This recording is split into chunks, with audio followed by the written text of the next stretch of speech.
Ladies and gentlemen, it's your boy Tiz the singer. This is the Matter of Fact podcast. Let's turn up. Girl, please move your hips on me. Yeah, have no fear. Ladies and gentlemen, we got a good brother here today. First off, I'm gonna introduce to my right. We got the big James Darrell in the building. Make some noise for big James Darrell. Peace and love, peace and love. James Darrell in the building, formerly known as Old Dog. Only driven on greatness. Still am. Now, ladies and gentlemen, I need y'all to make a big round of applause for Darrell, Bungee, Alston. Austin.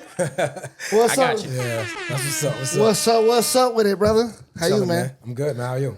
I'm hanging in there, bro. Can't call it, man. We had it. It's been a long time coming since we've been trying to get you on here, bro. We've been talking about it since we first met and started being around each other more with Lev and all them. And I said, bro, I gotta get you on the pod. Yeah, you're like, yo, I gotta come up on there, man. So we finally got you here. That's a good thing that we got you here. And I had to talk to you because your life looks lit. I'm not even gonna lie to you, son. It's on fire right now. It's on fire. Now, I saw a clip on Instagram maybe a week ago. We got Remy Ma to thank, right? Yeah. Shout out to Remy Ma. Yeah. Miss Martin. Shout out to Remy Ma. Yeah, You know what I'm saying? Remy tough. Remy. So we gonna That Bronx Center. So we gonna get right to the basics, man. You started life out with some struggles in life. You were incarcerated. We're gonna start from when you was incarcerated to where you are today, and we're gonna go bit by bit. And then I also at one of our last segments of the show of the pod is I'm gonna need your favorite songs, the top 5 songs, and I'm biting off Tank just a smidge. So and that's why I don't really try not to tell people much before the show because I want them to think when I win when it comes to that shit. So your favorite artist and your favorite songs at the end, but that's the last segment. So let's start from the beginning, man. Who is Darrell Alston? I'm gonna sum it up real easy. Yep. I started off as an athlete, then I was a rapper, then I was a drug dealer, then I was an entrepreneur, and now I'm the CEO of multiple businesses. Loud and clear, man. Make some noise for that, man. Yo, he the master of the 5 elements, man. That's Avatar shit. Right. Come on, man. Big Bungee, man. So you were incarcerated for how long? Total of like 13 years, but it was all broken up. Got it. So from what age? Do you remember? The first time I got arrested, I was like 19. 19. Oh yeah, you were young. And then and over time you were getting out, going back in, getting out, going back in. Yeah, I would do 2 years, then I would come home, then I would be home for like a year or two, then I would go back for 3, and then I'd be home for 9 months, go back for 7. You know what I mean? Then I would come back, then I would have numerous run-ins where I violated parole. I'm going back for 6 months and stuff like that. So I did that for a long time. Yeah. For the audience, do you want to let people know where you're from?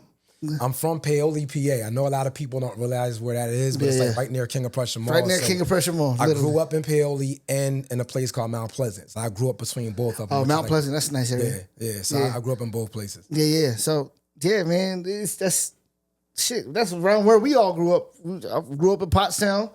He grew up in Pottstown. Lived in Phoenixville. I lived all over. You know what I'm saying? So. Yes, I was close. I actually hustled in Phoenixville for a little bit. You hustled in Phoenixville for a little bit, right off Bridge in there? Bridge Street? You 212 motherfuckers. Y'all remember. Yep. That's back in the day, man. So when you were, what got you out of those dark mind, like your dark spots in your life to get you to where you are today? I could tell you the whole time that I was hustling, I thought that I was like hustling for a cause. Because I wanted to have a record label. You know what I mean? I had artists signed. Like I was doing the music business. I was knee deep in it. So I was really hustling to try to get my music where it needed to be. Right. And, it just, every single time I got an opportunity, I would get locked up. I got signed to Atlantic Records. I got locked up. I got signed to a couple of different majors and got locked up. I got distribution with majors, got locked up. And it was just like, it never like really turned out to be anything because I kept going back and forth to jail. So finally I just got to the point where, I was in jail on my 7-year bid. and I was talking to my mom on the phone, and she was just like, yo, like, you messed your whole life up. She was like, you know, they're doing background checks on people in order for them to get jobs now, and you're not going to be able to work anywhere. And she started crying on me. Damn, and I'm just that's like, the worst yo, when mama like, cry, bro. Yeah, man. And it's like, one of the things I be telling people when I be giving like my lectures and my speeches and stuff, they don't understand that when you get in trouble, the streets don't mess with you no more. It's like your mom that's the only one that's really there for you. Yeah. You know what I'm saying? Like, I ain't get no letters from none of my homies. It was none of that. So anyway, when she started crying or whatever, I hung up the phone. I went and I prayed on it. Right. And the next thing you know, I started sketching. I never sketched before in my life. I started sketching, and the sneaker that I drew, the very first thing that I drew, it looked like I took a sneaker and put it on a piece of paper. That's how dope that it was. So at that point, I realized that's what my calling was. And then even after I did that, I ended up signing up for barber school. I ended up getting my barber's license. I got one of the top numbers testing-wise in SCI Dallas. So, you know, up top. yeah, everything was going my way. Like after I started to focus on what I needed to focus on. So after I did the sketches, I mean, I was literally going out to the yard and taking packs of cigarettes and was giving them to dudes like, yo, can you teach me how to, do the shading on my shoe? Can you teach me how to do this and do that? So I was paying different people to teach me how to do art. And before I knew it, I had like 300 pieces of paper that had different types of sneakers on it, jeans, glasses, sweatshirts. Like I had all these different things in mind. And the good thing about what I was doing was I didn't have any inspiration in there. Right. So it wasn't like I was able to look at a sneaker and then duplicate it. Right. I was basically just going off the top of my head and was just creating stuff that never been seen before. Right. So that's how everything, came to a head when I got out. I was like, yo, I got all this different stuff that's way ahead of its time. Right. You know what I mean? That's crazy. And what age were you at that time that you remember? Was it just from 19 on, or like was it a certain age when you did the 7-year bid? What age? Do you remember what age you were? I don't really remember what age I was. I remember the years though. It was okay. I want to say it was from like 2009 to like 2012. I was in my bag, like creatively on the fashion side. Yeah. You know what I'm saying? And it's like for real, I used that same approach that I did with music. Like I was doing a lot of music, and the way that I used to hustle it, man, like I was known in a lot of different places. We was getting played on the radio. I was, known in Philly. I was known in St. Louis. It was like I was blowing up on the scene, but then it was like, again, every time we was getting the opportunity to get really on, I would go to jail. So it was like everything so for me, I kind of looked at it where it's like, this music thing isn't meant for me. You know what I mean? Got it. And then I didn't even tell you, when I came home from jail, the first 2 months that I was home, I got a deal with Warner Brothers. Warner Brothers did a distribution deal with me and Rebel Hill Records. And I didn't know anything about social media. Right. I didn't have social media. Like before I went to jail, there was no Instagram, Facebook, Right. and all that. So the reason why that project failed was because I didn't have any social media. You know what I mean? Got any no following, no social media. I didn't have no following, but they still gave me the deal on the strength of who I was before I went to jail. Because you were already known, right, in certain spots, like you said, Philly, St. Louis, certain areas that you already known for. Right.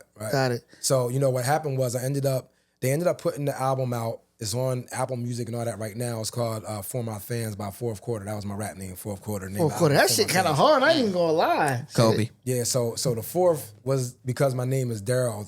The fourth initial in the alphabet is D. And then I remember I had a quarter in my pocket and I was broke, and I was like, no matter how much I blow up, that shit is hard. Quarters there. So everybody thought that it had something to do with Entendre sports. Central now. Yeah, everybody thought it had something to do with sports, but it had nothing to do with sports. So to get to the point, I remember I did a music video, which is probably on YouTube still today. I did a video, and after I got done doing the video, I'm like, man, I ain't making no money on this music shit, man. I'm done with this. Right. So then I started taking my artwork and I started to try to create my brand at that point. You know what I mean? I started to focus really heavy on my sneakers. I was gonna say, how did you? This led you into the brand that you have now? It was Bungee brand USA, correct? No, well, it was Bungee apparel. Then I changed it to Bungee raiment. Okay. Then I changed it to Bungee Abliceni. And then I was like, since I have so many different facets of Bungee, I was like, I'm just gonna call everything Bungee brand, and I'm gonna have Bungee apparel as my low end. I'm gonna have Bungee raiment as the mid range, and I'm gonna have Bungee Abliceni as my high end. So that's what my mindset was. Ah, okay. You know what I mean? That's a hell of a concept, bro. What you think? What you think? I'm just soaking up the knowledge, but yes. Yeah. Sure. He knows that. So, Of course it is. So I was definitely trying to like, cause you know, like we had a conversation before we started. Yeah, off and it's mic, like yep. when you create a brand, you want everybody to wear it. Right. But at the same time, no matter what you try to do, everyone's not gonna like your brand. Everyone's Right. not gonna fit your brand. Right. So, you know what I mean? It could be because of the prices. It could be because, you know, it's too far out. It's too, you know what I mean? Like it's not regular. Right. So it's like I wanted to be able to have a brand that I could put the regular stuff here and I can have this Right. other brand that's gonna have this. But one of the things that I didn't realize is, and I should have known because I like high-end fashion. Correct. One of the things I didn't realize is like if you have a high-end brand and you're a customer, you don't want to have no low-end or no mid-range brand next to that. Right. You know what I'm saying? So like if you Sure. go to like let's say if you go to Gucci or whatever and you're a Gucci dude and you get to that page and it's like, okay, Gucci Plus is going to be something that's going to be lower than the Gucci that you got. But it's Right. all affiliated into one. You're not Right. going to want that. So I had to basically say, okay, I got to focus strictly on Bungee Abliceni and not worry about all them other ones yet. And I'll get back to that later or I'll change the name or something like that. Right. And how much time would you say, just while you were planning, how much time would you say you spent on the process of just planning and putting everything together before you actually started to make the move? One of the things that's crazy, I was hustling backwards. And when I say that, what I mean by that is I just jumped out the window and just did it. And then after I started to do it and it wasn't working, then I was like, okay, I More gotta research. slow down. And I gotta shut down. I gotta figure this out. And that's the reason why when I try to teach people how to start their brands, I started off like, before you even create anything, you need to know who you're selling to. Because like in my situation, I felt like I was selling everybody. I got $400 or $500 pair of sneakers, but I'm not selling the kids. Right. Because what parent is going to buy their kids $400 sneakers that they're going to grow out of? So, okay, the kids... People with money? Yeah, the kids... Well, I don't know about that because if you have a kid that's going to grow out of them in 30 days, even if you have money, you're not going to really be doing that. True. So that's why I was like, okay, the kids is gone. Then it's like, okay, if I have these $400 or $500 sneakers, the average person, they complaining about LeBron's prices. So I'm not going to be able to get that person either. So now I'm going to have to focus on this if this is what it is that I want. Right. And in the very beginning, which I was telling you guys earlier, we all have dreams of wanting to have that luxury brand. Right. And we don't have luxury products. Got which it. is the reason why people look at us like we secondhanded. Because you don't never see no Italian brand going through barbershops trying to hustle a $300 t-shirt for $50. Like you're not going to see that. So I kind of think that we kind of degrade ourselves because of the way that we run our businesses. Yep. But at the same time, it's like, okay, if I know that I'm doing this, now I got to reach for the stars and I got to go for the epitome of what I'm going for. Right. Yep. So until that happened, it's like now I'm running around screaming Bungee Abliceni, but I got $25 t-shirts that I'm trying to sell for $150. Yeah. And now my people's looking at me like, bruh, like I know high-end fashion and this ain't it. Yeah, You know what I mean? yeah. I can still see the Gildan tag in the back of your shirt. Right. That's crazy. So That's it's like, wild. so it's like, just bro, exposed like a you lot of can't y'all. sit there and say you have a high-end brand if you bought that Gildan tee for $8 and you know what I mean, you took a $3 heat press on it. And it's crazy because I learned a valuable lesson from making a shirt for my dad. Like I'm gonna tell you a story, right? I made this shirt for him and then I put his last name on the back, right? Right. And I put his old football number on it. He ended up wearing it once, washed it, letters was falling off. Oh. Like, you know what I mean? I was like, and at that time I was buying Foreman Mill sweatshirts. I was going to Michael's and I was grabbing like the letters that you iron on? Yeah. Yep, So I know. that's what I was Yep. doing. And I Yep. caught myself having a high-end brand. And then I didn't understand why people weren't buying it. Yep. You know what I mean? So now I'm like, man, people around my way, they hating on me. And it wasn't hate. They just didn't like my shit. You know what I'm saying? Yeah. So it's like, you know what I mean? Like sometimes people got to understand, like people be like, man, black people don't support black-owned businesses. But it's like, is your business worth being Is supported? it valid? Is it valid? Yeah, like you can't just sit there and create something last night and then start today and be like, black people ain't supporting me. Yeah. You know what I mean? So for me, I get frustrated about that because I put the work in on my brand. And it's like, for somebody to not support my brand, I get frustrated about it because it's like, I know how much work that I put into it, Got it. especially people around my way. Got it. And, you know, for me, once I started like doing the whole Foreman Mills thing and all that, I made it a personal effort to shut my business down, do my research, find out how I can get to these high-end manufacturers because you're not going to just find it just going to Alibaba. Like, Right. it's not Yeah. going to work. You're not Nah. going to get them Gucci factories doing Nope. that. So one of the stories that's crazy that I never told anybody, that's my first time telling it. Let's go. Oh, let's make some noise for that. Make some noise for that. I like that. Make some noise for that. I'm giving him the first time story. Let's go. on Let's this go. Let's platform go. right here. That's Hey, what yo, we do. Cash, clip this shit up. Hey, that's how we do it on the Matter of Fact podcast. So I got so tired of everybody talking about, man, you talking about you got a high-end brand, but you got all these little balls and stuff on your hoodies and this and that. So I got mad about it. And I'm the kind of person that if somebody challenges me, I'm going to try to push back.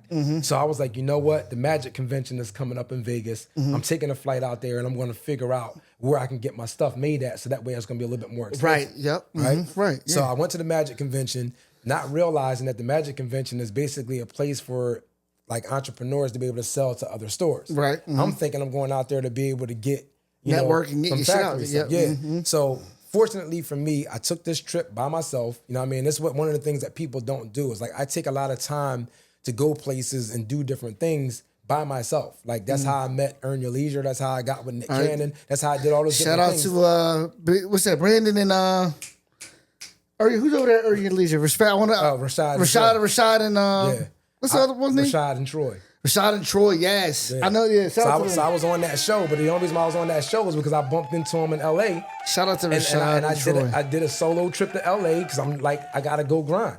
You know what I mean? So you can't just stick around your neighborhood and just think that it's gonna work. But let me get back to the story I was gonna say. You good, yep. So I ended up taking a flight to Vegas and I got there 2 days before the Magic Convention. It was Right. around the time that COVID was going on. Right. Damn. And I'm like, damn, like I gotta sit here and waste some time then. And fortunately, I go downstairs to go get breakfast and they had some kind of event going on in the hotel. So I'm like, I ain't got nothing to do. Let me just go ahead over and see what this is. I walk in there and it's a luxury footwear convention and it's all factories that make luxury That's footwear. literally insane. Look at God. Bruh. I walked up in there, a lot of them couldn't even speak English, but I was Got like, it. yo, you made them? Like, yo, those are the Gucci joints. Yo, those are the Louis Vuitton joints. Yo, Like a kid in a candy store yeah, type so shit. like basically all the stuff that they did, they had it laid out. Like, yeah, we made these, we did this, we did that. So I was able to see their quality right there front and center. Right. So at that point, that's when I started, there was an interpreter there. He got with him. He started telling them everything that was going on, what I was trying to do. And I got linked up with like 5 factories while I was there. That's what's up, yo. And when I left out of there, I didn't even go to the Magic Convention. I left after I Yeah, left the you was convention, going at it. know You got I'm what I saying? needed. I got what I needed, That's what man. I came for. So I ended up getting, factories out of Spain for my clothing. You know what I mean? And then I got linked up with a couple other people from Italy and all that kind of stuff, just being in that one convention. And then it's like once you become friends with these people, then they start Network. introducing you to other people. And then Networking is you know key. what I mean? So, you looking for this? I know somebody that does that. Let me introduce you to that. So that's kind of how I started to build my clientele in the business. gonna say, yeah. So now I come back home. I'm like, okay, let me go ahead and jump on these high-end sneakers now. Let me go ahead and jump on all these different things. And once I started doing that, even though I grew as an entrepreneur, the people in my neighborhood didn't grow with me. You know what I'm Right, saying? right. So now, instead of people looking at it like, damn, this stuff is better, they're looking at it like, man, that shit's so expensive. I ain't buying that, blah, blah, blah. So once I got to the point where it was like, I released my first shoe at Blue Soul Shoes. That's like a high-end shoe down on Chestnut Street. You know, but that's in the city. Yep. Yeah. So I released my stuff there and it was COVID. So everybody was kind of standing outside. So Channel 3 was pulling up. Oh yeah. And they was like, yo, what's going on? So I'm like, yo, I'm releasing my sneaker today, blah, blah, blah. So he was like, all right, well, look, you got 10 seconds. Tell us what's going on. So I grabbed this shoe. I'm like, yo, my name's Darrell Alston. I created this shoe while I was incarcerated and now it's out today in Blue Soul Shoes. That was it. Yeah. Right? So then it aired at like 6 o'clock. That And- night. Yeah, that night. So Yuki Washington and Jessica Cartaglia was the host. Oh, okay. So they saw it and they like, yo, like that's a dope story. I want to know more.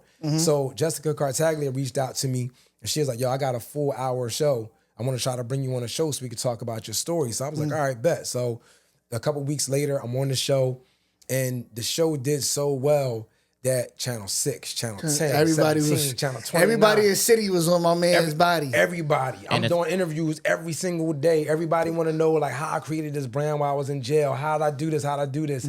How did it get from this point to that point? And then the next thing you know, Inside Edition's calling. You know what I'm Inside saying? Edition, And damn. then after Inside Edition, NBC Today show, then Fox Business. I remember Like, seeing you in the clip with the was it Good Morning America? Yeah.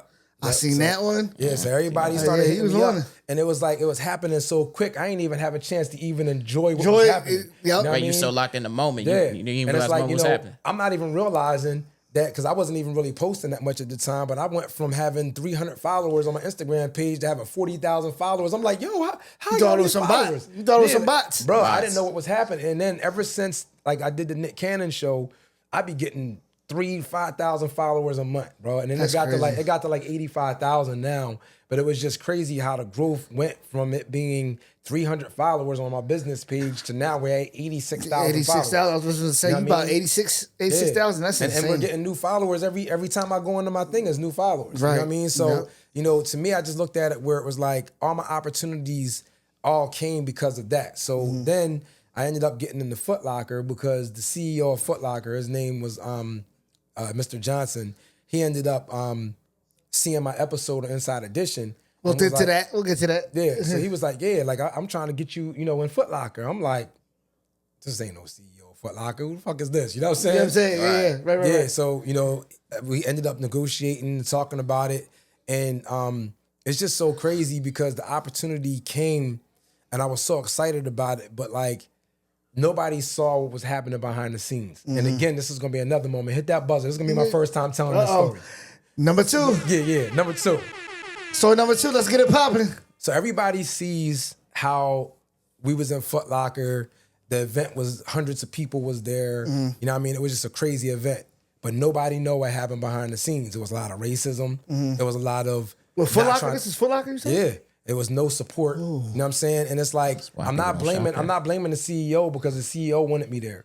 And then he introduced me to another dude, which I don't want to say his name, but Yeah, we like don't have to. that dude, he ended up like really banging with the company. And then after that, he left because he got a promotion and went somewhere else. And then Got they it. handed me over to some other people that didn't really care about me or my story. That's So insane, it basically went from Foot Locker saying, yo, we're gonna do this and we're gonna back you up with that. We're gonna do commercial ads. We're gonna have your pictures and stuff all over Foot Lockers and we're gonna do all these different things. Right. To now I'm getting on Zoom calls. They don't even want to show their face. All I see is a black square. I hate that and, shit. and me and my team are the only ones showing our faces. Exactly. And then it was like, we agreed on, yeah, Power 99 is gonna come through. DJ Diamond Cuts is gonna DJ. We're gonna give free sneaks away through the radio station. We had all these different plans that was set up. And then when we got to the Foot Locker event, I gotta paint the picture for you. I'm walking through to get ready to get in there.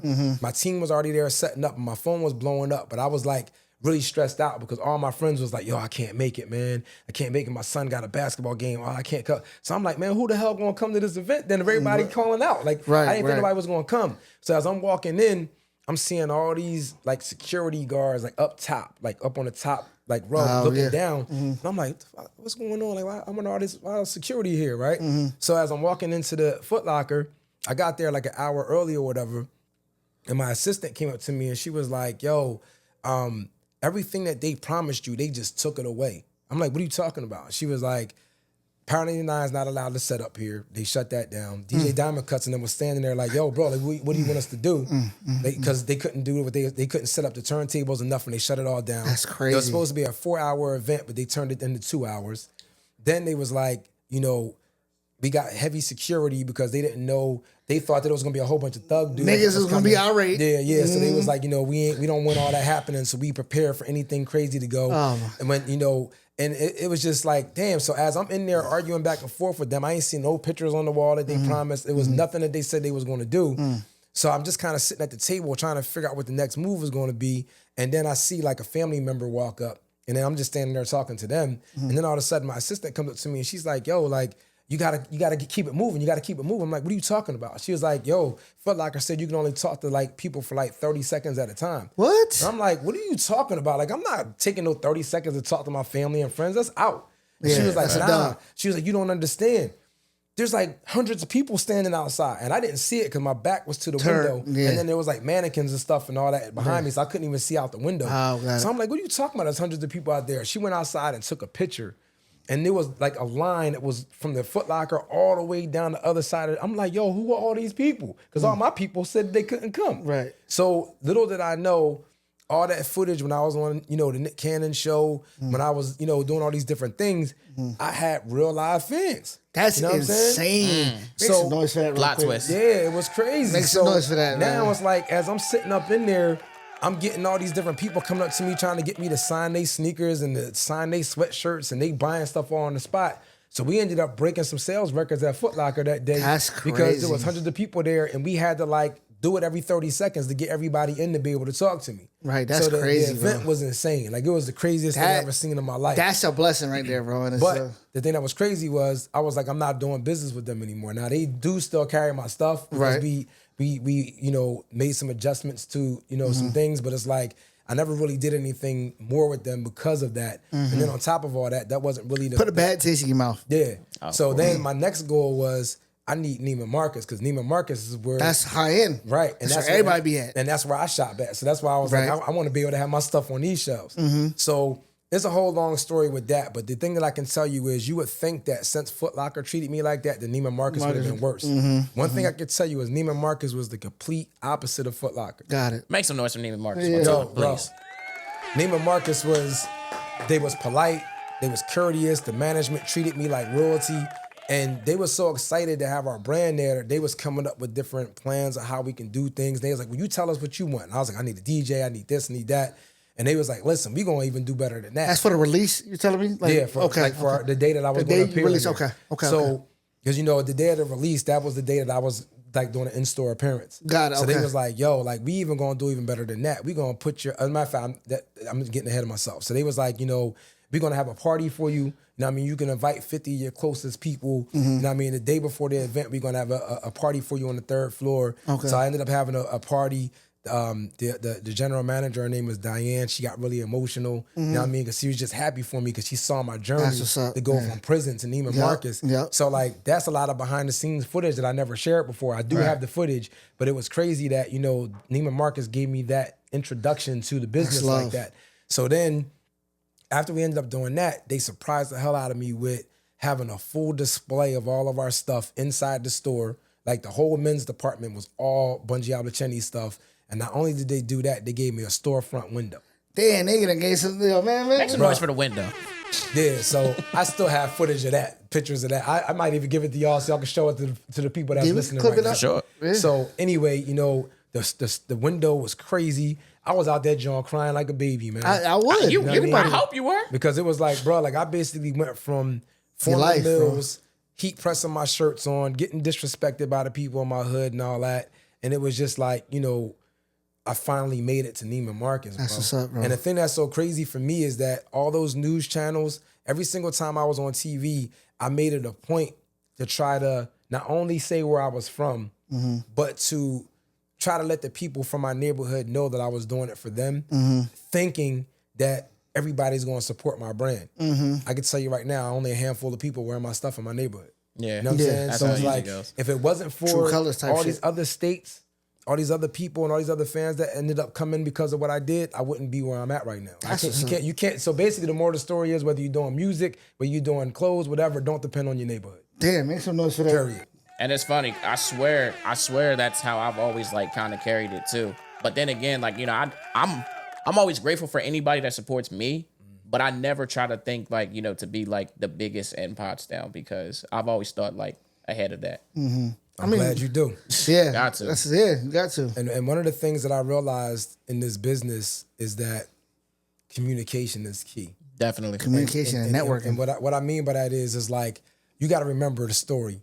I basically came from being a rap artist to being in jail for a total of 13 years to getting out and then being in the boardroom with millionaires and billionaires.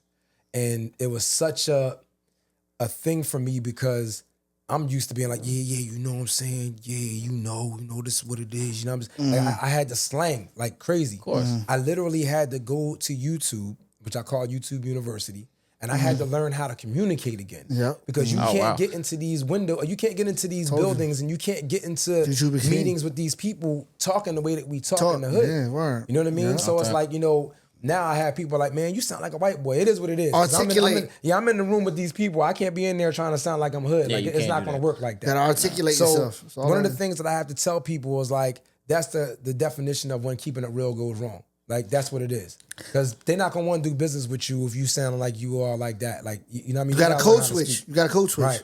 And it sounds corny when It you is, say but it. you gotta but do it it. is what it is. Yeah, you know at what that I mean? point. Listen, So- sometimes you gotta have the Grey Poupon. Right. There's So, no I mean, such thing as talking right. Yeah, It's articulating yourself. right. That's all it is. Right. It's just a matter of communication. I think that we mastered the art of ebonics. Yes. And At being all- as though yeah, word. being as though we never leave our hood. Even when we leave our hood, we're going to another hood. So our ebonics is always relevant. But when you leave those hoods and you start to get to another level, that ebonics stuff don't mean anything anymore. That's You know what I'm true. saying? They don't even know what it's you're like, saying. you know, I had to basically like I used to go to meetings and I used to sit there and watch their mannerisms and I would see how they had their hands on the table. I would see how they crossed their legs and I would emulate everything that I saw them do just so I could fit in the room. Yeah. You know what I mean? And it's like, I think that a lot of people just don't understand that, again, if you want to try to be successful, you're going to have to learn how to let the hood go. Yeah. You know what I'm saying? You got to let the hood go. And I definitely know for a fact that I was hood for a minute and I was in jail with a lot of hood dudes. You know what I'm saying? And it's like, my life seems to be so much better when I learn how to articulate myself, when I learn how to communicate, and when I learn how to give an elevator pitch in 30 seconds. Yeah. My life changed. You know? So it's like, you know, again, I just kind of feel like if you're a black-owned business, doesn't matter if it's fashion, doesn't matter if you're a plumber, doesn't matter what it is that you are. If you're a black-owned business, you have to bring value to your business. That's right. You got to know your worth. You can't let somebody say that you're too expensive if you know what your worth is. And, you know, you got to learn how to articulate yourself and actually put yourself out there or it's not going to work. Period. That's a fact, yo. You heard that shit, man. And also, another moral of the story is good things actually do happen at 6 o'clock p.m. Look at this man today. So make sure you're in that. If you got dreams, make sure you're in the house by 6 o'clock to see yourself on the news. All right. Hell That's yeah. a fact. That's a fact. Good things do happen at 6 o'clock. So I think that, you know, overall, it's like one of the things that is difficult when it comes time for navigating through the business is just, you know, like for me being an artist and, you know, somebody that's trying to get people to wear my stuff. Right. It's like, you got to try to be artistic. You got to try to be different to stand out, but you can't be too different because nobody's going to want to mess with you. Right. You know what I'm saying? So it's like, you got to have a balance. And I remember right after I ended up doing the Neiman Marcus thing, I remember that, you know, I still didn't get the recognition that I wanted to get. You know what I'm saying? It's like, you know, bro, I went from selling these cheap sneakers to now I'm selling $600-700 sneakers in Neiman Marcus and I still can't get any props yet. And I remember there was this girl, I don't want to say her name either, but she's going to know who I'm talking about. She ended up having this awards ceremony before I got on. And with this award ceremony, she was just giving awards to everybody that was in the neighborhood that she felt deserved an award. Right. You know what I mean? And again, I wasn't on yet. I didn't do none of the news or anything like that. And she saw my growth just from me selling the little t-shirts and hoodies and stuff. Right. And she wanted to give me an award. She later on told me that there was people that wouldn't even come to the thing because I was in it. That shit is crazy. And I'm like, bro, and now it's the What? same people that's like, oh, Darrell, we knew you can do it, blah, blah, blah. Yeah, and it's like, yup. bro, It like, be them. like what happens? Like, True if colors. someone's trying to change their life around and you see some positive energy from somebody, why do you got to keep trying to kick them down? You know what I'm saying? It's Always like, try to kick somebody back in, bro. yeah, it's crazy. I mean, so, It you be the know, for people- me, you know, my story has been really crazy. I don't forget anything, but I forgave everybody. Right. And, you know, one of the things that I realized real quick is it's like, I want you to look at it from my perspective, right? Let's say, as of right now, I'm pretty successful at what I do. I am. Right. And I do things for people. Right. And when I do these things for people, I may give back to the communities on certain things. But people may say, how come you don't give back to your community? But it's like, Atlanta's community looked out for me. Atlanta's community is the reason why I'm on. So do I go to Atlanta and do that community or do I come back to the community that never bought anything? Yo, I say this all the time, bro. Town, Pottstown is a prime example of that. Right. But they don't. I'm telling you, bro. Me personally, like I said before, I'm grateful for those in town that support me because I can't even act like I don't get support. You know what I'm saying? I'd be sitting there lying to you if I said that I didn't. I get support, but You know what I mean? It's minimal. You know what I mean? But at the same time, you know, you can't never forget where you come from. But at the same time, you can't do the same silly shit that you used to. And the biggest thing is that I'm thinking outside of Pottstown. I think trying to that tap in you other markets. definitely can't forget where you came from, but Right. you can't be silly about it either. No, of course. That's You know what what I'm I'm saying. I get it. Because like Yeah, I get if you're that. selling a product and people aren't buying it and you was busting your ass to try to get them people to buy it and they just always talk bad about you and then somebody else sees your value and then they treat you with respect and they buy your stuff, Yeah. who do you cater to? That's true. That's true. So again, it's like, you know, I don't have I'm not knocking anybody in my neighborhood. I'm just saying that I'm a little bit disappointed because, No, I understand. you know, in the beginning, I if understand you that. wasn't supporting it, okay, cool. But one thing that I could tell you out of every single clothing brand that ever came out of my neighborhood or came out of my area, What person do you know got on every single news channel, got documentaries, got a VH1 documentaries That's on true. you? We're getting to You know that. what I mean? You got Nick Cannon, you have Earn Your Leisure, you have the NBC Today Show, you got Fox Business, you got all these different people that's rocking out with this particular person from your neighborhood. How can you not support that? Of You know what I'm course. saying? But so, and then the you thing, always thought bigger. that's crazy too, just to let you know, Yeah. I don't look at money as being support. I look at it like, course. can you just share my post? Yeah. Yeah. Can you Yeah. comment on my Share stuff? something. Like all that stuff adds value. It's not necessarily about money. Why you know share what I'm my saying? shit? Yeah, like I mean, if I have a party, come to the party. Like Right. if I have a Neiman Marcus event, even if you can't afford the stuff or you don't want to buy it, come out and just be like, yo, bro, I just want to come Support. I just want to come see you in here, man. That means more to me than money. You know what I mean? Like if you don't Yeah. even want to buy a product, just come see me, bro. Yeah. Principle You know what I'm behind saying? it. Principle Like, behind bro, it. like, do you realize that I was the first black entrepreneur to have a shoe in Neiman Marcus? That's That insane. is dope. You know what I'm saying? And we're not talking about Virgil Abloh because Virgil Abloh didn't R.I.P. own Virgil. Off-White. He didn't, like, R.I.P. him, but he didn't own Off-White. He Right, was the I face feel of you. it, but he didn't own it. Right. I own my brand. And it's like, just people that live right around the corner from that, John, that didn't come. And the reason why I picked the launch at that place was because I'm like, I'm going to give back to my community. Mm-hmm. And I wanted people from my community to come out. And I can tell you right now, thousands of people came out to that event. And I can count on one hand how many people from my neighborhood was there. That's Insane. true. That is insane. But you, And our neighborhood was literally 5 minutes away from there. yeah, and it's funny because you were talking about the lady that you spoke on that you said that was crying on the behind the scenes footage. You also talked about the fact that you used to shop there already before any of that. I feel like there's a possibility before any of this even happened. I feel like that person or somebody in Neiman Marcus probably already seen something in you anyway. To me, I know it's Yeah, going I a little think- bit far back, but think about it. I think with her, I don't really know about this though. I mean, I have a tremendous amount of love for her too, man. She's an incredible person. I think that she might have had a family member or someone that went through the same thing as me, and I think she was just happy to see me get out of it. Yeah, Because she was very, very sensitive to my situation and didn't really know me yet. She knows me now. Right. Because we still have a relationship. Right. But back then, it was very, very early on. I really believe that as a mom, she probably either related because I told the story about my mom or a family member or something. Something had to have happened for her to be able to relate to my story the way that she did. Yeah. That's the best way I can explain it. just that connection alone, right there. Right. My next question is for you, Mr. Bungee. There, let's tell us about a little bit about how you got connected with Remy Ma for the VH1 special, if you can. I really wish that I had like a real crazy story, but it's not really that. I mean, it's kind of crazy, but it's not really that crazy. Basically, my Instagram was popping. Got it. Right? And I ended up getting a casting director that sent a message in my inbox and was like, yo, I'm... In the primary, or was it in the primary messages? Because you know how you get messages No, from certain people. it was in the trash joint. That's what I'm saying. You know what I'm See what I'm saying? saying? Yeah, And, got it. and you know, I have a chief of staff. Her name is Melissa Jacobs. She's the Shout one out that to her. actually found it. Okay. She found it in the trash joint, and she ended up responding. But like what Melissa does, Melissa's the buffer between me and the people. Got it. So it's like I got plenty of people that's like, yo, we want you on our podcast. She's going to get the message. She's going to do the research. She's going to call that person and be like, yo, who are you? What do you do? How many followers do you have? Like, she's going to do all that. So that way, when she comes back to me, she's like, yo, I don't really know about this, John. Or, yo, I think you need to do this. Or this news, person came and they said this. So she's the buffer between everything. She does all that. So when she got the message, she reached back to them and was like, yo, I'm Darrell, Alston's chief of staff. This is what it is that we do here. And she basically did the interview with them first. Got it. And Oh, okay. basically told the story, like, here's Darrell's story, this is what it is. And they loved the story. I was like, well, when can we talk to him?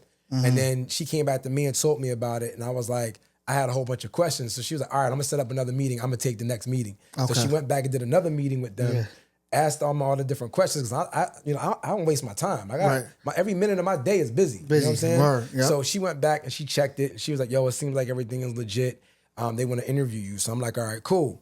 So then we ended up doing the interview. I was on this interview for about 4 hours, bro. No lie. Damn. They was asking me How big? questions from the time that I was born all the way until that day. And then after we did that, I'm like, okay, we should be good now, right? They was like, yeah. So we got off the call. It was like a Zoom meeting. Got it. And then a couple of days later, they was like, yo, we got to do it. We got to do another interview on you. I'm like, yo, how much information do you need? You took my whole damn life story already. Took the background, you know what I'm saying? And at this time, everything out of that at this shit. time, I still haven't even met Remy yet. Like, I haven't even talked to him. I'm talking to a casting director. Right. So basically, he ended up taking it back to, you know, the My True Crime story. And once I got with them, they wanted to interview me. So then I did an interview with them, and it still wasn't Remy. It was like the producers of the show. Right. And then after we did that, they interviewed me again. So I'm talking about 4 or 5, maybe 6 interviews went by before we actually said, okay, this is what we're going to do. That shit is crazy. And then after we said we was going to do it, I ain't hear from them for like 9 months. Damn. So like it wasn't like a process that was just like a boom, boom, boom thing. So then after they hit me up in like 9 months or whatever, they was like, yo, we going to jump on another call. So now I'm thinking this is bullshit. I'm not, this ain't, you know what I mean? But I was excited because I know the show and I knew it was on VH1. Right. So after that, I get back on, I do another interview. And one thing I could tell you, the hardest thing for me to do was to know all this stuff was going on behind the scenes and not tell anybody on social media. Oh, yeah. Because everything we trying to do, we trying to show everybody, yo, this is what I'm doing. I'm cracking. But it was like, I couldn't say anything. There's affidavits and NDAs and all types of shit. Felt like you was restricted. Like, had a bunch of chains on. You couldn't move. Like, So then after that, I ended up, you know, getting another meeting with them. And then they was like, yo, so you said you was a rapper. Do you have any music? So I was like, yeah. So then I told them the music. They went and found the record that I put out when I was like 20 or something like that. Then they had to get permission to use it. Then they started giving me checks for my music. Oh. I'm like, damn, so y'all gonna pay me to play my music in my episode? Yo, so they gave me a check for that. They gave me a check for coming. And then they was like, yo, if you got, you know, we need you to bring somebody else to basically verify your story. So I ended up getting a couple of my partners involved. They came on, they got a check. Yeah. And then, you know, after that, they was like, all right, cool. You know, we're going to fly you out to LA. We're going to shoot this joint, So I'm like, all right, cool. 3 months goes by, nothing. We don't hear anything, but I did get my check for the music. Right. And then they hit me back and was like, yo, we're going to do this in Connecticut instead of LA. So I'm like, all right, cool. So they ended up paying for my, you know, train ticket and all that. They gave me a little first class ticket and all. And then they had me in this nice hotel. So I go out there and my man, they had us coming in separately. I guess they didn't want us to talk to each other. Oh, yeah. So it's like, because like, you know, actuality, even this happened even with Earn Your Leisure. They don't really know what's going on. I'm going to tell you the story about that too, but they don't really know if your story is true or not. So it's like they need to be able to verify everything that you got going on. So if I'm telling a story, they matching my story up to the other person, and they're getting what the other person's saying, but we don't talk about it before we go on. That's why they kept y'all apart type shit. Yeah, so if you go on that VH1 show and watch my episode, everything that we talked about, my cousin ain't know I was talking about that. My other homie didn't know that I was talking about that. They just kind of just blended all the stories together, which they knew it was true because that's what happened. So anyway, finally I ended up getting there to Connecticut. We shot. And believe it or not, it was in like this beat up looking, like, you know, like office building thing. Like it wasn't even like a laid out set or nothing. But the way that it looked like it was A1 classic. So basically after they ended up doing that, it took maybe like another year for them to drop that joint. Like we talking about something that took like a year and a half to be able to get done. And then it took them a while for them to release it. And then after they released it, bro, my stock rise like crazy. I bet. I had opportunities from Netflix. I got book deals on the table. These are all things that are behind the scenes right now. You should do that. I'm about to say, if you got a book coming, you should definitely do that. Yeah. So I'm working on a book right now as we speak, and then I got other things that's getting ready to jump off of Netflix. But it was dope though because the way that they did the VH1 thing is they actually hired people to play me. They had people that was playing other people. Like a biopic type shit. So it was like, as I'm telling the story, they're actually showing somebody reenacting dramatizing it. Like y'all gotta check out that My True Crime hosted by Remy Ma, the Darrell Alston story. I guarantee y'all gonna love that. That was a good joint. I seen it. It was a good joint. So after that ended up happening, you know, again, everything just kind of blew up. And I did meet Remy, but it was like a passing by type thing. So when I ran into her last week or the week before last, I had a real good conversation with her. Like, bro, like she was excited that my episode blew up. It was a really good episode numbers wise. It was just a really dope episode. So he was like, yo, Ram, you know, because of you, my shit blew up. He's like, my following is up. For sure. She's like, you should have called me. I would have, you know what I mean? Yeah, she was definitely on one. I love Remy, man. She was so cool. And it's crazy because when we was at the event, I was watching her perform. She didn't even know I was there. After she got off stage, I had an all access pass to the show. So I ended up walking backstage. And when I walked in the room, I was like, trying to get to her, but she had like all kind of Everybody blocking, so you couldn't get to her. Yeah. So I ended up telling the person, I'm like, yo, I was on her show. You know what I'm saying? On My True Story. And they was looking at me and they was like, Rem, you recognize boy? And then she was like, oh, yo, let him. And so that's how I got in. Yeah, okay. And then once I started talking to her about it, she's like, yo, I remember that episode. Yo, that was crazy. And we started talking about all the different stuff that That's I what's did. up. That's so love. it was just a really good time, man. So I met Fat Joe, met Nori. Crack all of Nori. I saw that. Everybody was cool, man. Like I got so many pictures that night. I ain't even post them yet. You know what I'm saying? You was just too busy enjoying the moment. Yeah, I was with Capone, Nori. I was with Fat Joe. I was with Busta Rhymes and Spliff. Like it was just a really, really great moment, man. It was a great moment. That was my Shout out to all them dudes. Shout man, out, first yeah. off. Matter of For fact, real. shout out to once again. Shout out to Ram. Words born. Shout out to Ram. But you want to know what's so crazy about the whole thing, though? I be sitting there thinking to myself, like, I looked up to all these rappers, right? And I thought that I was going to be a rap star, and I never was. But I'm in the room with all these different people, all because of a clothing brand that I started in a barber shop. That's Know what I mean? Selling Foreman Mills shirts. And now I'm backstage with all these different people because of a clothing brand. Full circle moment, bro. Crazy. A lot of good ideas do start in a barbershop, so you were in the right place technically. Well, it actually started in jail, and then I would say jail. Yeah. I mean that too, but shoot, I ain't trying to limit you. And one of the things too, I wanted to go back to the Earn Your Leisure thing that I was telling you behind the scenes stuff that people don't know. Yeah. This is gonna be funny right here. So, I met these guys in LA. I went to LA because of the BET Awards. I'm about to say BET Yeah, Awards. so I got to tell the whole story. I went to LA because of the BET Awards, and I went out there thinking I'm going to walk right out front of the BET Awards. I'm going to talk to every celebrity that I can get my hands on because I want people to wear my brand. Right. I got Neiman Marcus merch. You know what I'm saying? So I know that they're gonna like. I know they're gonna love my merch.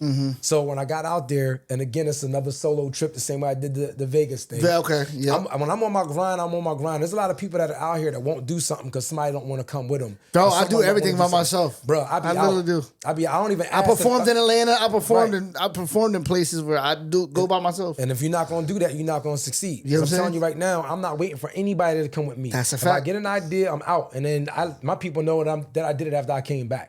You know what I mean? So anyway, I fly to LA, and when I get to LA, I'm driving in my rental car, getting to the hotel, and I hear on the radio, "Hey, if you're here in LA and you want to go to get all access to BET this weekend, all you gotta do is go to the email address and send the email to such and such." I'm like, "What?" So I took the information down, sent the email. Pulled over. Yo, bro, that real talk, right on the highway. You know what I'm saying? Pulled over, sent the email out to this email address, and within 3 minutes, I had an all-access pass to BET. That within shit 3 crazy. minutes. I had no plans on going to BET. I didn't even know I could even get to BET. That shit is crazy. son. Divine timing. So that's how it happened. I just happened to be listening to that radio station at that time. You know what I mean? Usually I'm listening to my headphones. I got my phone music on. I just happened to be listening to the radio. So now I'm like, okay, I got access to this joint. So I called one of my homies up and was like, yo, like, I got access to this. I got an extra ticket if you want to come. Because I said 2 people was with me. So my man ended up coming.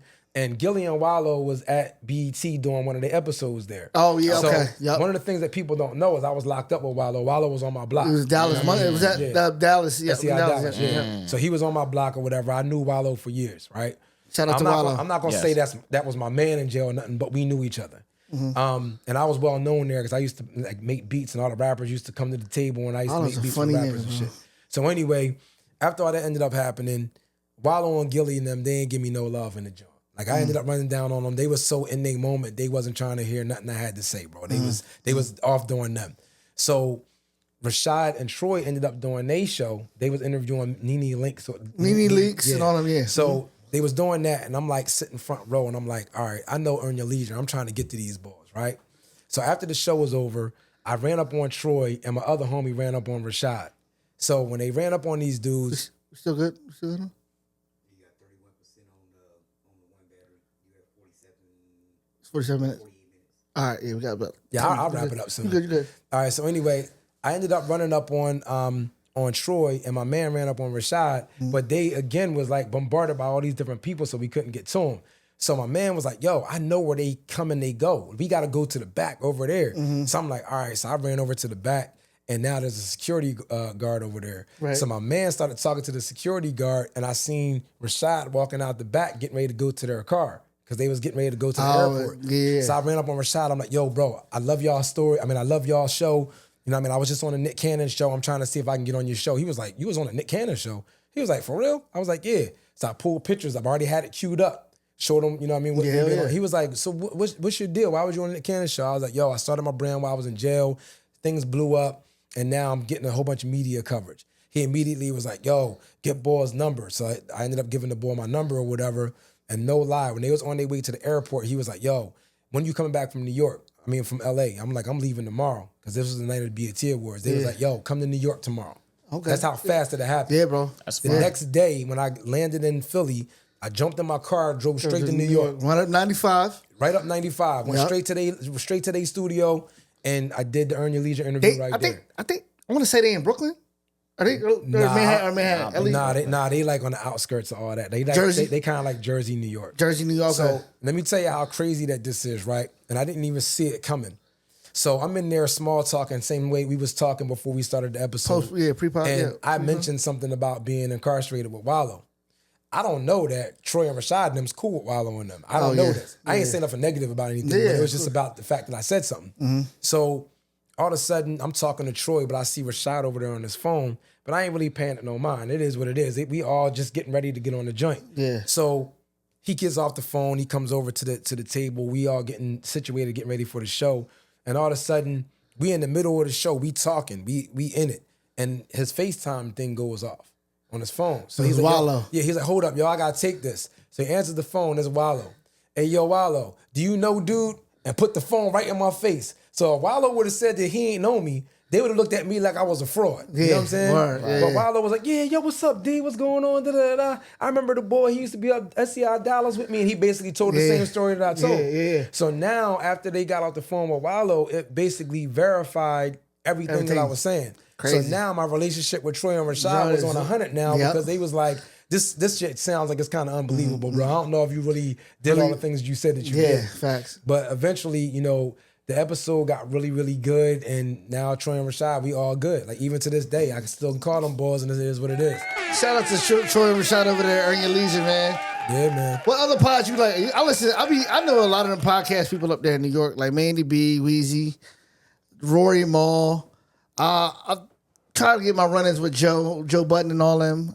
I've been around them per se, but I never really spoke to none of them. But the podcasting game is crazy now. It's is. taking off. Definitely is. With our last 10 minutes though here, Darrell, we got what we got? Oh, I need your 5 favorite artists, bro. Right now. 5 favorite artists. It could be dead or alive. It's your world, bro. It's crazy because my 5 artists change. I don't have like a set 5. All right, I today. have a set 1 that is always in my top 5 every single time I do a top 5. But my top 5 changes. Okay. But there's one person that solidifies every list. Okay. PD Crack. That's my number 1 dude. He around the way. He from around the way. Yeah. I met him a couple times, but it's like PD Crack is my ultimate MC.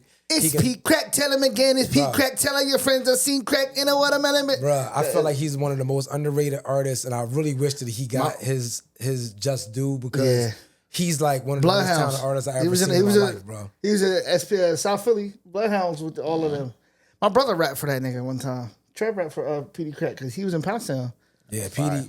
I really wish, I don't know what like PD's business was like as far as how he handled his business, but I feel like he missed out on so many opportunities, and I don't know if it's because of how he was handling his business, or if missed opportunities was coming because of his troubles. I don't really know what it was, but I know PD is my ultimate number one. So number one person, and like I said, my top 5 changes a lot, So but he's always in it. You know what I'm saying? Right, got it. So number 2, Nas, you know, Biggie, Tretch from Naughty by Trash Nature. from Naughty. Yep. I know Yo, who that finally is. somebody give Finally, Tress some yep. love. I ain't gonna hold you. Tretch is my guy. And I love Benny. Benny Benny the Butcher. Yeah. Woo! That's my boy right there. Yeah, so that's He always in my top 10. That's 5 right there. But like I said, it changes. Like, you know, sometimes I was a huge fan of LL. I talked about that in the VH1 show. Like, back in the day, I thought I was him. I was walking around with the Kangos. With the Kango hats and the You know what I buckets, mean? you know what I'm Yeah, saying? So, you know, I liked LL. Had to lick your lips. The pant, See what I mean? pant You leg. know, for a time there, I was a Will Smith fan. You know what I'm saying? Like when Will Smith first came out with Brand New Funk and all that type of stuff. I saw you talking to him. You were just talking to him last week? Yep. I got photos and all that stuff with Will. Like, Will, my guy, meets man. Leo. If y'all don't know, if y'all go on his page, y'all gonna see him with everybody. He was just with Will Smith outside of Overbrook last week. Right. Remy Ma 2 weeks ago. Well, actually, I wasn't with Will outside of Overbrook. I'm gonna tell you that real quick. He was having the event, right? Yeah, he had a street named after him. Over there. But Charlie Mack, which is my guy. Oh yeah. Charlie Mack got me set up to have a meeting with him around the corner where nobody was. Oh, smart thinking. He literally had me around the corner in a parking lot with just me and Will. That's you know love. what I mean? Before, like, nobody even knew that he was over there. Like, that's love. So he basically left the street thing and he came over there with me and I got a chance to talk to him. And what was the energy like just even talking to Will? Not even what y'all talk about, just the energy. The thing that I could tell you that I love about Will, I never seen, as a matter of fact, I seen it with 2 other celebrities. I seen it with Jill Scott and I seen it with Nick Cannon. The thing that I love about those 3, Nick Cannon, Jill Scott, and Will Smith, they make it seem like everything is all about you. You know what I'm saying? Like, they don't come across like they this big superstar and just be, you need to just be thankful to see me. Will and Jill Scott and Nick Cannon, they all gave me the same vibe where it's like, yo, like, what's your name? What do you do? Like, how can I bring value to what you're doing? You know what I'm saying? It was more or less like that. And it was more or less like respect. The way that they talk to you. Like, I've seen people, and I don't really want to, like, dog nobody out because I be around these people now. But it's like, I've been in situations where I was in the middle of talking to somebody and was basically congratulating them for their work. And they cut me off in the middle of it. Yo, what's up, nephew? What's going on? Like, right in the middle of me talking to him. You know what I mean? Like, when I was talking to Will Smith last week, that boy's eyes was locked in on mine. I saw. You know what I'm saying? He shook my hand. He was locked in on me the whole time. The conversation was flawless the whole time. He interacted with just me. Even though there was people over there with cameras, there was people over there screaming, Will. He did not care. He was locked in on me. And then after I got done my conversation with him and we shook hands and all that, and we said we would meet up later because he's probably going to end up rocking some of my Eagles merch. Once we said that we was gonna lock in later and I walked off, I kind of like stood on the side and I sat there and I watched that man greet 300 fans. And he's locked in on every single person, talking to them, shaking hands, talking to every single person, giving hugs. That's what's up, and man. he was Shout out to Will. He's one of the coolest people, especially after catching backlash after the smack and all that shit. Well, the thing that's so crazy about that, he just addressed that on a new album. Here's my thing, and I hope that people can comment on this, right? I posted the picture and the videos of me and him together, and you would be so surprised. First of all, I got 250,000 views on it. So I love that. But you'd be surprised at how many people was like, well, you got to watch yourself because they'll smack you. Yo, I can't believe him. F Will. He's like, bro, listen, this dude has been famous since 1986.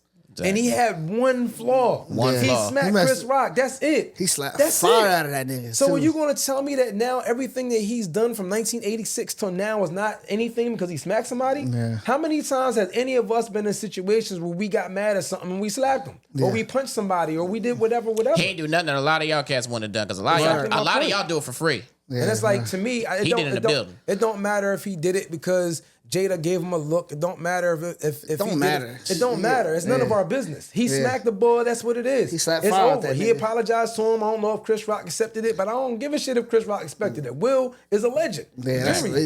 Anybody's. You know what I mean? So you're not going to take away nothing that man built because he slapped somebody. Ain't none of your business, bro. Like, and truth be told, whatever backlash that he has gotten from it, I mean, he addresses it literally on his new album as well too. So, you know what I mean? Most people give Will the benefit of the doubt. Like, Will Smith is still Will Smith. Anybody that's still on that shit, move the fuck on. Well, one of the things that I can tell you that really trips me out about people, especially since Instagram came in, it's very easy for you to sit behind your phone with your 30 followers and be like, fuck this person, or yo, your stuff is trash. Yo, you got $600 this and it's trash and this and that and this and that. And it's funny because every single time I go check to see who it is, it's always somebody that got 100 followers and they following 3,000 people. Right. It's always somebody that's like that, right? Yeah. But it's so easy for you to be able to talk about somebody when you're not doing it. Like, do you know how difficult it is to get in front of a camera and act the way that you act? Do you know how difficult it is to go to the studio to make a hit record? Do you know how difficult that it is for you to be able to get fans? Like, do you know how difficult that it is to get followers in general? Like, it's hard. Like, even an industry night. I seen y'all when y'all was performing industry night. First time I met Bungee was the first industry night. Right. And you killed it. And he was like, yo, kill it. he came up to me. I didn't know this. I'm like, who this nigga? That nigga flashy as hell, but I don't know. He's with my man, he's with Lev. You know what I'm saying? He's like, he came up, he was like, yo, you good. Yeah. Gave Like, me you know a what I mean? dab me up, gave me a hug, and I was like, appreciate you, bro. Shit. Yeah. I mean, and you know, And and we've been linked. I fucked with him ever since. and it's crazy because I come from the school of give somebody props, bro. Don't be hating. Yeah, And it's right. like, you know, when you did that, you killed it. I seen Cash, he DJs, and Cash is a hell of a DJ. He be Shout out to Big entertaining. Cash, man. Like it's like everybody that does their thing, I congratulate them. I Yeah, never I hate on appreciate that, anybody. man. Once again. And you know, the thing that's crazy to me about everything is it takes balls to get up on that stage and do what you do. It's not easy. Think about the very first time you performed. You do it now easily because you got so much time in. Yep, But it's put the like, hours in. how is somebody going to sit there and tell you that you trash? How is that possible? I hear it. I heard it at Conjur's event.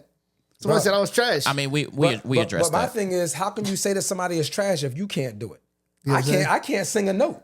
So there's no way that I'm going to be able to say that this man is trash if I can't sing. How can I say that somebody's trash? You know what I'm saying? So it's like, to me, I just look at it where it's like a lot of people are really, really judgmental when it comes time for people's creative art. And I look at it where it's like, if I post a jacket that I made, let's say I made a numbers collection football jacket, and somebody don't like it. Instead of them coming on there saying, yo, bro, that joint don't got an NFL tag on it, or it don't got Mitchell Ness on that joint ain't official, I ain't fucking with that. All right, I never asked you to. I posted this up and I'm posting it for people that want to see it. Yeah. So why are you wasting your time even commenting? Just keep it pushing. You don't like what you're saying, just keep scrolling. You don't gotta like the button, you don't gotta do nothing. You took your time out to comment something negative on my joint.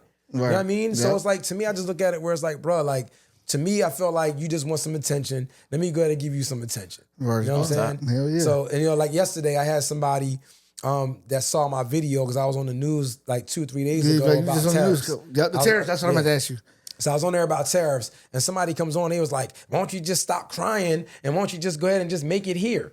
And I'm like, bro, if I make Shit it here, don't that work sweatshirt, like that. that sweatshirt that cost me $100, that's costing you $100, now it's going to be $250 because Yep. of this dude's tariffs. Exactly. And the thing that's so crazy about it, and I want you to ask your questions, but one of the things that's crazy about the tariffs is for some reason, most of the people think that the tariffs is being charged to the state or the country. Country, yep. It's not charged to the country. We're the ones that's paying this. Exactly. So I'm gonna say people putting out for that. Yeah, so basically, to make it, I'll make it very simple. If I usually pay $10, I'm just using this as an example because this isn't the numbers. I'm giving a small number. Right, you good. If I pay $10 for a hooded sweatshirt to get made, and I charge $25 for it, if now, because of the tariffs, I got to pay $50 for that same $10 hoodie, do you think I'm going to charge y'all $25 when I get the hoodie back? No, it's not. It's not. Y'all going to pay for the tariffs. It's not the Right. country. It's not me. Right. When I buy that $50 hoodie, now that hoodie's going to be $125. You answered my questions about the tariffs, so I don't even need to ask. Yeah. You answered it. So it's like now when I get this sweatshirt back, it's $125. Right. Don't complain to me. It was $25. Yeah, it's the same material, same everything. Right. But because of the tariffs being in place, 145% or whatever it is, Right. now it raised the price up. And then now you even got to look at it like this. If I pay, let's say, $50 for a hoodie, just as an example. That's not my numbers, but just as an example. If I pay $50 for the hoodie, I'm going to have to charge at least $150 for the hoodie because if I do business with a Neiman Marcus or a Foot Locker or something like that, they want 50% of the retail. Right. So right. now if I'm charging, $150, I'm only going to be able to charge them, a certain amount of money because they want to be able to get half the money too. Right. Yep. So, now it's like I got to charge even more than what I would normally charge. Like, so most of the time when I get something back, I got to charge 3 times what I paid for. Exactly. Because if Neiman Marcus comes in, they're only going to give me 50% of what the retail price is. Right. So that's pretty much how it works. Yeah. What's your question about tariffs? I already answered everything? Yeah, you answered it. Yeah. All right, so I was on the news. I was actually at a clothing store called Shibe, and I do business with Shibe. And Channel 3 Channel came 3, in. yep. They came in and they was asking, was I being affected by it? And I was like, yeah, because as of right now, I do have merchandise that's supposed to be scheduled to get shipped here, but nothing was being shipped here because all the tariff stuff was on every country. Like, I don't do business with China, so I'm not worried about that. Thanks, Donald. But the thing that's crazy is the tariffs was going up and up and up and up and up every single day that we was like, all right, we got to wait this thing out and figure out what's about to happen. That's not only affecting you, neither. Right. That shit's crazy. And the thing that's crazy is a lot of people were telling me again to stop crying, but it's like, okay, if I pay, 75% more than what I usually pay, now y'all gonna have to pay that. So now I don't want to pay that. I want to wait for it to come back down so that way I can charge y'all what the regular price is going to be. Right. And that's pretty much how everything went with that. That's crazy. So last section, real quick. We're gonna do this real quick. We got your 5 artists. Let's get your 5 songs, and then we'll end it out of here. End it out on a good note with the 5 songs. It don't have. It could be your favorite songs today. I don't even know, man. And see, it's crazy. I would like to pull my playlist out, but I got like again, everything depends on the vibes. I don't go off of You going off vibes? Yeah, I go off vibes. So as of right now, I'm listening to Ohio Players. I'm listening to Love Train. I'm listening to Marvin Gaye. Yeah. On the way here, I was listening to Brand Nubians. I was listening to Diamond D. I was listening to a bunch of old school stuff when I was on my way here. I was listening to Naughty by Nature on the way here. Got it. Which album? 1983. So sometimes I'll be in there. I might listen to SWV. You you know what I mean? Sometimes I throw it back. Sometimes I be on my NWA stuff. Sometimes, you know what I mean? Like I could be honest with you. I don't really listen to too much new stuff that's out. And the reason being is because number one, I used to be a producer and I used to be a rapper. And one of the things that I could tell you that I don't like about hip hop today is everything sounds mechanical. It doesn't sound like it has a pulse to it. Got it. And the reason why I feel that way is because producers now are dragging drum loops, dropping bass lines, and Synths, you know what I mean? all that, Yeah, like it's not being played. And it's like when I was a producer, I played my bass lines, I played my drums. Even if I sampled something, I still built something around it. Yeah. So it had a pulse to it. It had like a soulful feel It to still it. has your piece, Right. your authenticity to it. So like if I do listen to somebody now, I can say I listen to October London. Yeah, I do good. like him. I like SZA. SZA be popping. SZA, You know what I mean? So I listen to people like that. What's the one boy's name that the boy from Philly?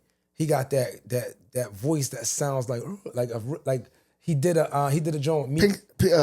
He just did a joint with Meek. Giveon? You talking about Giveon? Oh wait, just recently? Yeah. Friday. Yeah, hit Friday crazy. When Friday do his thing, I be in my bag, bro. Like, That boy man, worked. so That boy worked. yeah, so I got people like that, man. I like what's the boy's name that got locked up? The young boy. They got locked up, the singer boy. For shooting. Tory. Yeah, Tory Lanez. I like Tory Lanez. So Are you a Chris Brown fan? Here we go. I like Chris. I like Are you Chris. going to the concert? Man, hey, listen. Get that all access? You might see me there. Nigga, I like Chris. Chris be doing his thing. Nigga, man. you get that all access, you call me. Word is bond. Call him, Hey, please. listen. If I go, He won't forgive you If for I that. go, that's the only reason why I'm going. Is if I have all access. Yo, Tiz, You know what I I mean? got this breezy all access. Call him, please. Please call him. I need you to come to the city right now, nigga. Yeah, I don't care. definitely. I don't care if it's you go to the Hershey show on a Tuesday or the one at Citizens Bank. Tiz, I got this all access to the breezy joint. I need you to come meet me in the city. Nigga, I'll be down there in 45 minutes. He can be on the pot.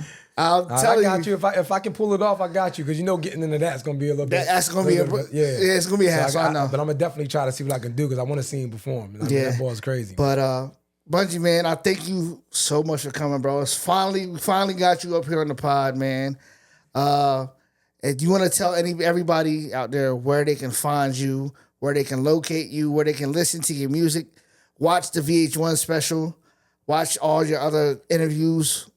You want to look All right, so it's gonna be a long list, so I need everybody to keep up with me. Focus now. On my Bungee personal page is Bungee Raymond, BungeeRaiment, Bungee Raymond. You'll see all the behind the scenes stuff that I don't post on Instagram. But I try to do, just so everybody knows, I'm not one of the type of people that take footage from one thing and scatter it across all the platforms. I try to keep everything separate. So you might see something on my Facebook page that you won't see on my Instagram and vice versa. My Instagram page is Bungee Brand. So it's BungeeBrand. Our website is Bungee USA. That's my sportswear. And then we have bungeebrand.com for all of my luxury clothing and sneakers. There y'all have it, man. And y'all know where y'all can find me, Tiz the Singer, at everything. On Xbox. If y'all want to play me on Xbox, Tiz the Singer, add the A at the end. TIZZTHA Singer is all one word on everything else. Don't listen to this fool. Huh? This nigga. That's crazy. This nigga James Earl / O Dog. Y'all know where to find me. Oh, by the way, September 19th, get y'all tickets. Me and Carolina Cash, we will be opening up for Pleasure P, Bobby Valentino, King Conja, and Lloyd. September 19th at Penn Medicine Park out here in Lancaster.